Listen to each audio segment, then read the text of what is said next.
Welcome to The Fame. I'm your host, Tony Banks. The world is a stage and the stars, Brenden, Dillon, and Antoine Roussel, are the players tonight. To be or not to be concerned with the Dallas Cowboys?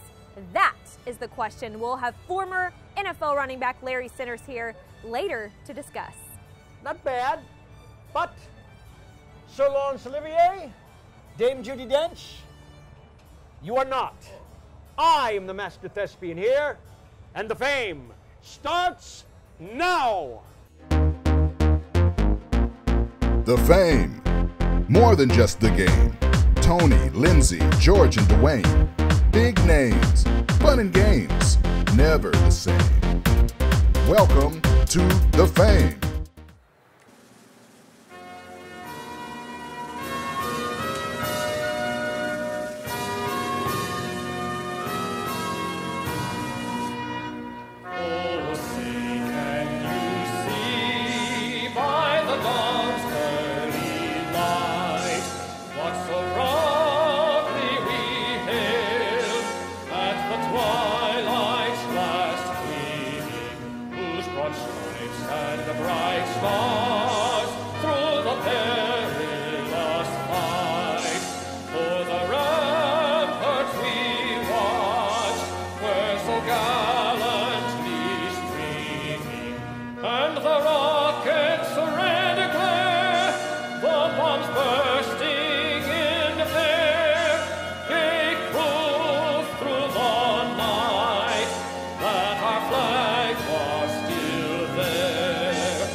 Welcome to The Fame. I'm your host, Tony Banks, along with Lindsay Cash. What a way to kick off The Fame tonight with the Allen High School Marine Corps JROTC. Can we give it up for them a little bit?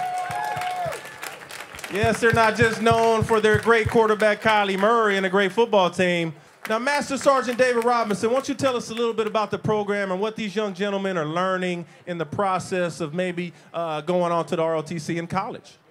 Well, Tony, it's a leadership program. Basically, we don't try to teach them to go to the Marine Corps. We teach them leadership skills that's going to make them successful in whatever they decide to do, whether they go to college, go join the military, or either go to the workforce. So what is the rate of people participating in ROTC going on into the service? Well, just based on interest, a great many of the cadets do go on to pursue careers in the military. Thank you for shaping those young minds. I know I could have used it.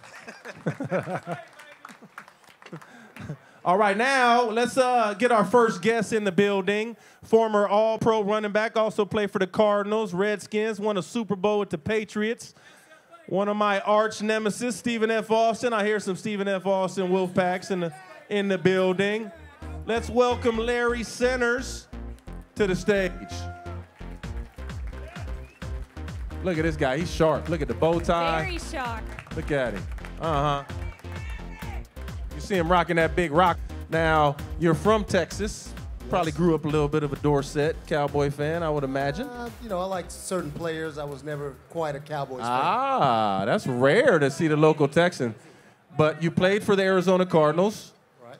Now they're making a push to be one of the best teams in the NFL, right? Are you surprised? I'm not. I've been telling everybody all year, Tony, that the Arizona Cardinals are for real this year. It's amazing and phenomenal what the coach Bruce Arians has been able to do in such a short period of time after taking over the head coaching job there. He's completely turned that organization around, and I look for better things from them going down the stretch. Yeah, I have to agree with what you said about Bruce Arians. We really talked about that a lot all week. And do you think that the week before when the Redskins blitzed, he kind of said, all right, we're going to do the same thing, maybe take it up a notch? I think he might have said that, Lindsay, but I think it probably became a bigger priority once Tony Romo went down late in the Redskins game, because I know whenever you get a new quarterback in there, or a quarterback who's not used to being in there, I know how that can be a kind of tough on him to read the blitzes and try to figure out what a team is trying to do for you. And I think that Bruce Arians definitely saw a weak spot in the Cowboys' arsenal, and he went after it. I feel like it's that part of the season where at the midseason point where injuries start to creep in. Justin Duran out, Rolando McClain, linebacker, tweaked his knee up a little bit, and Tony Romo even. Do you think this is a point where the Cowboys start to worry, or are they okay? Lindsay, I think it's a very critical moment for the Cowboys right now. They're right there on the cusp of either being a great team or being a not-so-good team. If you look at the NFL as a whole right now, there are 5 teams in the league with 6 wins, with the Cowboys being one of them. There are 10 teams, believe it or not, who have 5 wins. 2 of those teams happen to be in the NFC, which is good news for the Cowboys, and the other 8 is in the AFC. But the Cowboys are right in the middle of the pack, and they have to do something right now to try to separate themselves and make everybody know that they're an elite team. Do you think DeMarco Murray kind of maybe took a little ego shot, didn't hit that century mark rushing, but do you think he'll bounce back and be just as big as a threat from here on out? I absolutely believe DeMarco Murray will get back on track. In my opinion, he's a great running back. He puts me in the mind of a Gale Sayers. And, you know, I don't necessarily gravitate toward teams these days, but I do like individual players and their style of play. He's one of those guys that I have a great respect for his game and how he finishes his plays and how he at the point of contact, he's just what you want to see in your running back. I want to thank my man Larry Centers and Thanks Lindsay. so much. Lindsay, you're going to kick it off to, you know, a segment that I wish I was a lot more I know Tony wants his part hands of. on that Beer 101. That is coming up next. We hope you'll stay with us here, right here on The Fame at the Rustic. We'll be right back with more of The Fame. Bob Lavelle here for Home Marketing Services. My ex-wife, born and bred right here in Dallas, has taught me a lot about Texas. She's always saying, bless your heart when bad things happen to people. Took me about 12 years to figure it out. Smashed my thumb hammering a nail one day, and there she was. Bless your heart. That's when I realized what it really meant is you dumb. Which brings me to my point. Still renting, making the landlord richer, but would rather own your own home and still haven't called HMS. Well, bless your heart. The Fame is sponsored by the Webster Law Firm, your personal injury legal advisors. This is Sean. We saw him holding a Bud Light, which means he's up for whatever happens. In this case, Jimmy Johnson. I, Jimmy Johnson, challenge you to a little football game. Don't get nervous. Are we ready? I'm ready. Jimmy Johnson has dominated the electric football circuit. Yeah, look at the little Jimmy run. He's hurt. He's pushing through. He's pushing. Oh, wait a minute. Wait a minute. It's a win. Bud Light, the perfect beer for whatever happens. Your Beer 101 moment brought to you by Ben E. Keith Beverages. Welcome back to The Fame, everyone. We are hanging out at the Rustic. I'm Lindsay Cash with Patrick Greener, brand development specialist for Ben E. Keith Beverages. It's time for Beer 101. What are you going to teach me tonight, Patrick? Well, we're going to be talking about this deliciously well-balanced IPA from Real Ale Brewing Company in Blanco, Texas, which is south of Austin, a little north of San Antonio. This beer in particular, they use a massive amount of American hops that make this a Hill Country favorite, so it's really, really popular. Anything from the Hill Country I'm a fan of. What does this taste like? Let's pour first. Take a look here. As I pour, you're going to see a nice orange, hazy appearance with a nice white head. Beautiful color for fall. You've got a nice floral, grapefruit, maybe some pine note in the aroma. I can smell it all. And then on my palate, I'm going to get same thing, pine. I'm going to get a little bit of a light caramelization on my palate. So I decided to pair this with the shrimp because of the spice that they use on the shrimp. I think it's cayenne pepper. So cayenne pepper with the spice of the hops make this a winner. I feel like with all the Christmas and Thanksgiving cooking, this could be very popular in the winter months. It sure is. And also what's great about this is it's year round. So, but especially during this time of the year, it's very popular. Love it. Thanks, Patrick. We are going to try this. We have some big stars, not bigger than Patrick, but big stars coming up on our next part of the show. Stay with us right here on The Fame. Cheers. Your Beer 101 moment was brought to you by Ben E. Keith Beverages. This is Alex. We saw him holding Bud Light, which means he's up for whatever happens. So we surprised him with a new Buccaneers-themed living room. Alex, come and check this out. Hey, man. Cool. You like it? Yeah. Alex. Hey, what the #1 Buck fan? I am. I love it. Come with me. Come on, Alex. Look at my backyard. This is crazy. Wow. That's what I'm talking about. I want to fire the gun. Yeah. Bud Light, beer for whatever happens.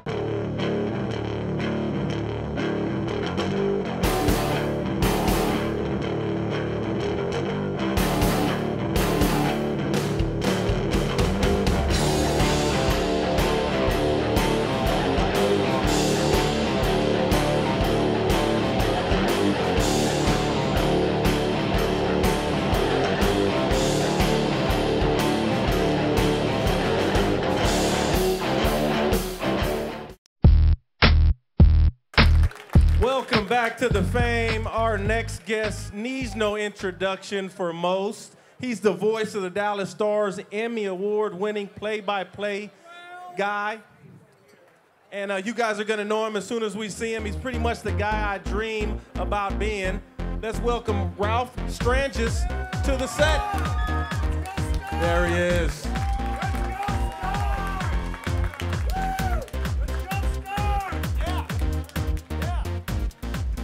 Hey. I like it. Look at the stars in the building. Yeah, does that work? Not just you. Stars in the building. Stars in the building. We got stars in the house. We do, we do. That's I heard what they you say. I heard you brought some guys for us to hang out with. We did. We brought a couple. Yeah. Well, tell me, first of all, what's your favorite moment? You've been with the Dallas Stars since their inception here in '93. Tell us, do you have one favorite moment? Probably have to do with the championship, but tell us, maybe you got something different. This. Good answer. Good answer. And then, the '99 Stanley Cup. You always remember a championship. And, you know, I just think being around this group right now is really something. We have a really good, young, exciting group that's fun to watch play. Y'all been out to see the Dallas Stars? Yeah. Yeah? This is the most watchable version of this hockey team in a very long time, and they're really good. They're really fun to watch, and so come on out and see them. That's coming from a man with a little bit of an inside scoop, maybe. That's correct. I've seen a lot of not so good teams. This one's really good. Yeah. Well, tell us about what makes this team so exciting for you. They're fast. They play fast. They want to score. They want to attack. They stick up for each other. We got a couple of the tougher customers here tonight. Brenden Dillon. Brenden Dillon. Antoine Roussel. In high school. In the building. Where is he? There he is. Look at that. He got a couple inches on 5'4", I think. How are you? Good. Have a microphone. Now, Brenden, I was joking with you when you came in. I've heard a little rumor that there's some people that are calling you the kind of Dwight Howard of hockey because now you got the Dwight Howard shoulders. Yeah. I mean, it made sense to me. I don't know if it makes sense to... I'll take it as a compliment. There you go. I mean, he is a Houston Rocket, not a Dallas Maverick, so I can't cheer for him too much. But looks-wise, like I'll take it. I heard the girls like the dimples too, probably, huh? I try. The girls weren't doing nothing for us. They were doing nothing for us. Yeah. I know, nothing. He comes up here, and now they're all... Maybe that's something I get aftermarket. Yeah, I don't know. Let me know. Tell us kind of your mentality of starting out undrafted and now being the big guy on the block. Yeah, I mean, it's a pretty relatable story for a lot of young kids growing up.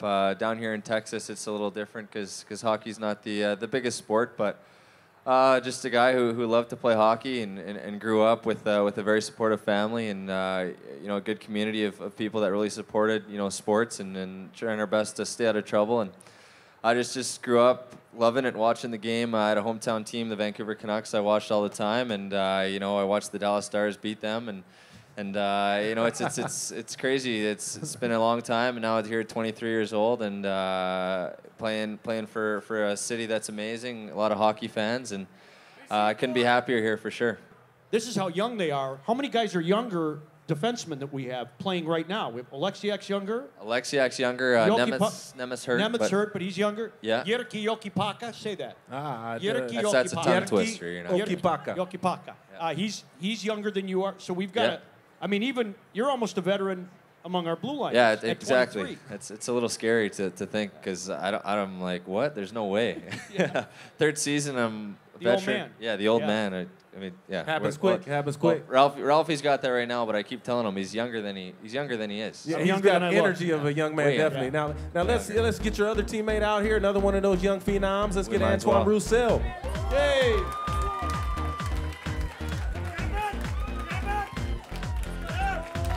Hi guys. It's really an amazing story when you think about it. Because where were you 3 years ago? Well, I started in Paris, started playing hockey because I got kicked out of the rugby team. Yeah, it was too hot, and my mom got to talk with the coach, and the coach say, this guy, he's out.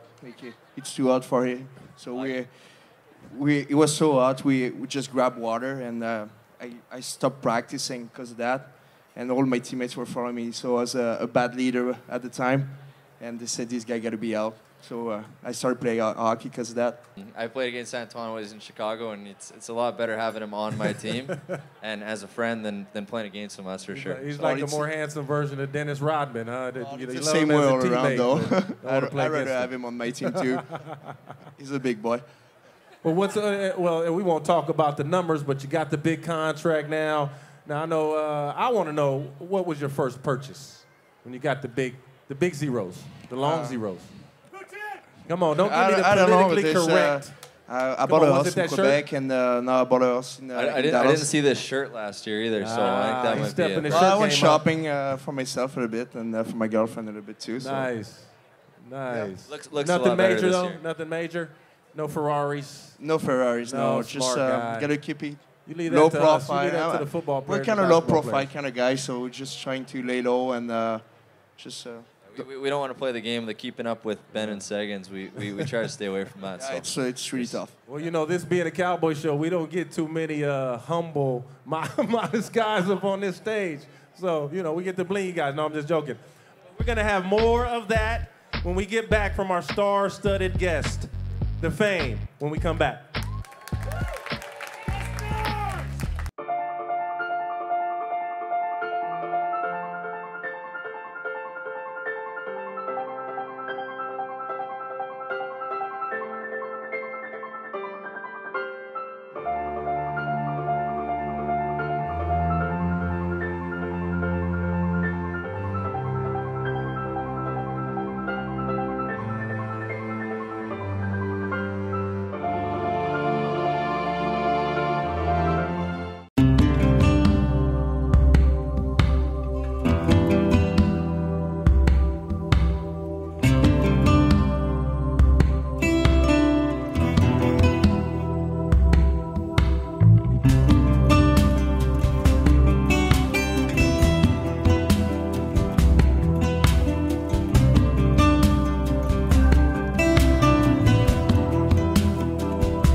We're here with the Mutt Cuts tour of Dallas, promoting the movie Dumb and Dumber 2. How you doing, buddy? Brought you your favorite candies. Come on, Lloyd, you gotta get over her. Mary Samsonite was just a girl. That's it, kid. Come on, spit it out. God, yeah! Wait a minute, so you mean you have been faking for 20 years? And it was all for a gag? Yep. That's awesome! Why don't you roll me inside? We'll get the nurse to take the catheter out of me. We don't need nurses for that. But don't you have to...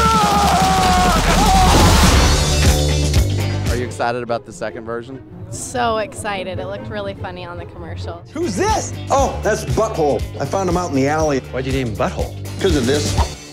Good name. Totally fits. Have you seen the original movie? Definitely. Of course. It's un-American, right, if you haven't, right? Can you tell us a little bit about the first movie, your favorite parts in the first movie? That whole part where they're asking, is there a chance? And she says, like 1 in a million. And he's like, so you're saying there's a chance? So you're saying there's a chance? When they get pulled over by the police officer and they've been driving for, 12 hours after they've been peeing in the bottles, and the police officer's like, after he takes a swig. Yeah. Probably when the bird's head falls off. One of my favorite lines, actually my dad's favorite line in that movie. What's the quote you're tired of him saying? Our pets' heads are falling off. That's insane.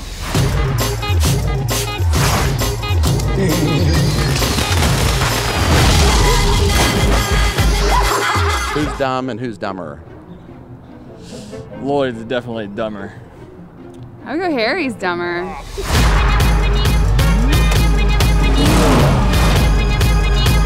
I know she'll appreciate all the trouble you've gone to find her. Let's call her. It's ringing.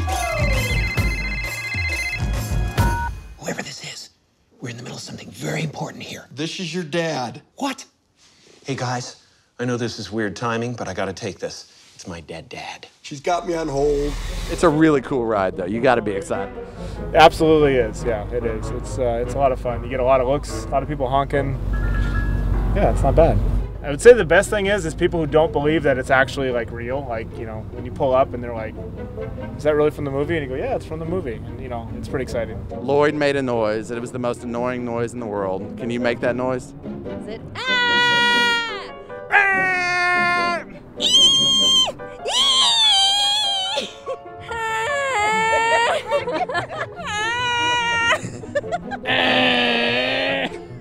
Nothing? I like her a lot. Dumb and Dumber 2, I like you a lot. Did you hide them inside this turkey? They're just above the giblets. There's no diamonds in here. And you're not my grandson. Harry, she's got me. She's really clamping down. You can cross that one off your bucket list. So that concludes our Mutt Cuts tour of Dallas. Tons of people excited to go see Dumb and Dumber 2. But for now, I have this sudden urge to go to the restroom. All right, there we have Kyle Noonan, owner of the Rustic, and also Mutt's Cantina across the street, having some fun. Awesome! I can't wait for that movie. I hope you guys are the same way. I know I can't wait. We were Can't vibing wait. over here. I'm there, man. We're bonding over here. Now, Ralph.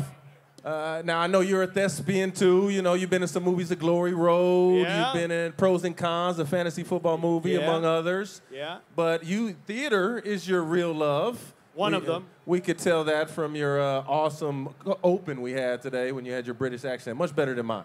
So I thought we'd have some fun today and have you, Brenden, Antoine, and Dreamfly's Catherine Wheeler, and we're gonna do a scene from Death of a Salesman. And we're gonna have some fun. Now, Great movie. You know, Something light and upbeat. Obviously, Yeah, obviously, yeah. you know, something with a lot of energy. Yeah. A lot of energy. Yeah. So at least we'll make it that way. Starting off, Biff. So I'm starting right now? That's Yeah. you. Pop, I'm nothing. I'm nothing. Pop, can't you understand that? There's no spite anymore. I'm just what I am. That's all. Whoa, what are you doing? What are you doing? Why is he crying? Will you let me go, for Christ's sake? Will you take that funny dream and burn it before something happens? I'll go in the morning. Put him to bed. Please. Isn't that remarkable? Biff, he likes me. He loves you, Willie. He always has. Always did, Pop. Oh, Biff, he cried. He cried to me. That boy, he's going to be magnificent. Oh, yeah, so it's standing with 20,000 behind him. Oh, okay. Oh, wait, I'm sorry. Now come to bed, Willie. It's all settled now. Yes. I don't think I need the script anymore, do I? Oh. We'll sleep. Come on, go to sleep, Hap. And it does take a great kind of man to crack the jungle. Get your hand off my mom. I'm getting married, Pop. Don't forget it. I'm changing everything. I'm gonna run that department before the year's up. You'll see, Mom. Willie, the jungle's dark, but full of diamonds. That's it. And the end. Now, I'm on my way to my first Tony. I mean, Yeah. even if I got to give a Tony to myself, I thought I killed it. I mean, I only had the shortest lines, but I thought I killed it. I Ralph, thought Antoine I don't was know very so much good. about you, Ralph. I thought We're a Antoine was bunch very of good. one-takers. Antoine was very good. I think we're going to stick to hockey, though. I think it's safe Mom to was, say. mom, Let's mom was give a great. little bow to the Mom was audience. great. You're pretty good. You know, About that. thank you. We're done. Thank you. Now, thank you for coming to the Fame. That wraps up another show. We got the Jake Glenn tribe performing. As soon as they kick us off the stage, got the Jake Glenn tribe. Check him out. I don't go to the movies, I just watch trains. I'm an electric rail, I'm solid steel, chugging frame by frame.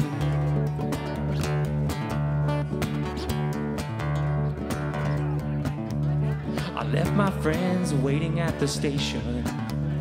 You'll never see the movie I am making. They'll find their way back home and they'll never even know they are the stars of my show.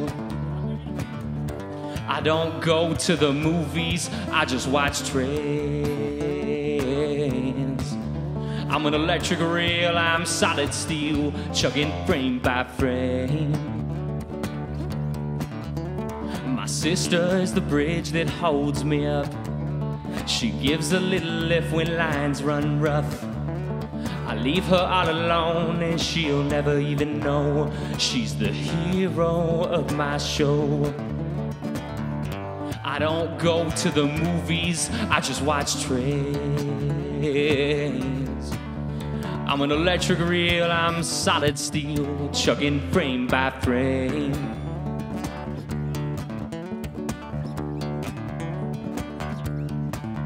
I feel bad for the track that keeps me straight, 'cause I fight with him rocking each and every way.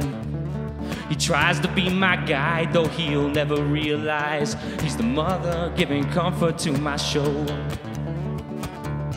I don't go to the movies, I just watch trains. I'm an electric reel, I'm solid steel, chugging frame by frame. And when I'm riding blind in the dead of night, there's a star I find especially bright right in front of me. I was stubborn, chasing for the moon. I collided with a star like you were shooting. And when they see us on the silver screen, the audience will hope that we have this love in reality, 'cause to them that would mean that it's actually an actuality.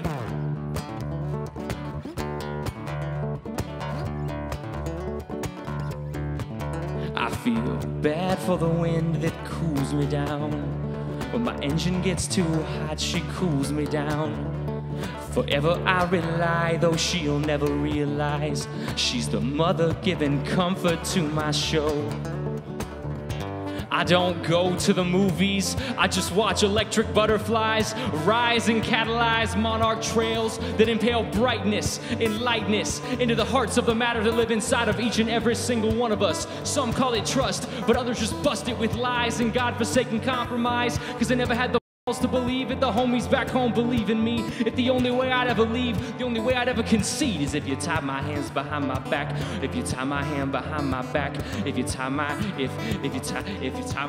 Oh, but if you tie my hand behind my back, I'ma cause one hell of a scene and commence to scream. Bunch of made up about tyranny.